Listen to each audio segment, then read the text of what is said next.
ஆனால் பொது வெளியில அமைச்சர் பதவிக்கு பேரம் பேசப்படுவதாக தகவல்கள் வருகின்றன. ஒரு அமைச்சர் பதவிக்கு 100 கோடி ரூபாய் பேரம் பேசப்படுகிறது.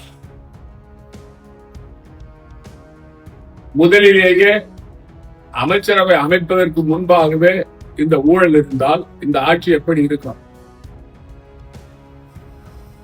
புதுச்சேரி மாநிலத்துக்கு சம்பந்தம் இல்லாதவர்கள் எல்லாம் புதுச்சேரியில் அமைச்சராக வேண்டும் என்று கனவு கண்டு கொண்டிருக்கிறார்கள்.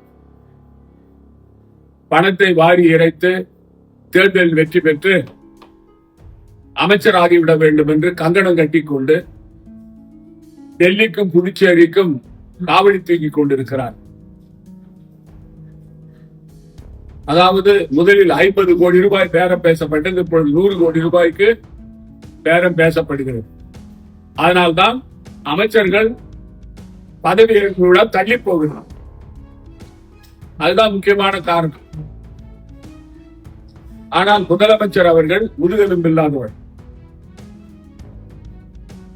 அமித்ஷா சொல்வதை அவர் அப்படியே கேட்கவில்லை என்று சொன்னால் அவருடைய நாற்காலிக்கு ஆபத்து. ஆகவே நாம் வேடிக்கை பார்க்க வேண்டியதுதான், என்ன நடக்க போகிறது என்று வேடிக்கை பார்க்க வேண்டியதுதான்.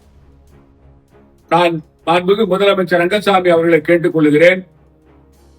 இந்த அமைச்சரவையில 3 அமைச்சர்கள் நியமிப்பது, சபாநாயகர் நியமிப்பது, துணை சபாநாயகர் காலதாமதம் என்ன காரணம்? அதற்கு என்ன காரணம்?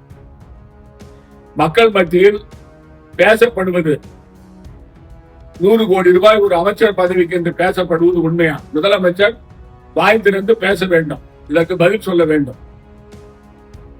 ஏனென்றால் இப்பொழுது அமைச்சர் பதவிக்கு வருவதற்கு முன்பாகவே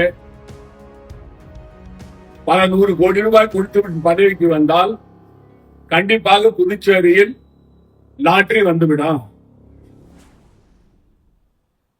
அப்புறம் கேசினோ வந்துவிடும்.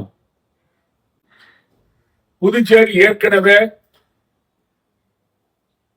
கொலைகார மாநிலமாக இருக்கிறது, கஞ்சா மாநிலமாக இருக்கிறது, போதை மாநிலமாக இருக்கிறது. அது இப்பொழுது சூதாட்ட மாநிலமாக மாறிவிடும். இதை தடுத்து நிறுத்தப்பட வேண்டும்.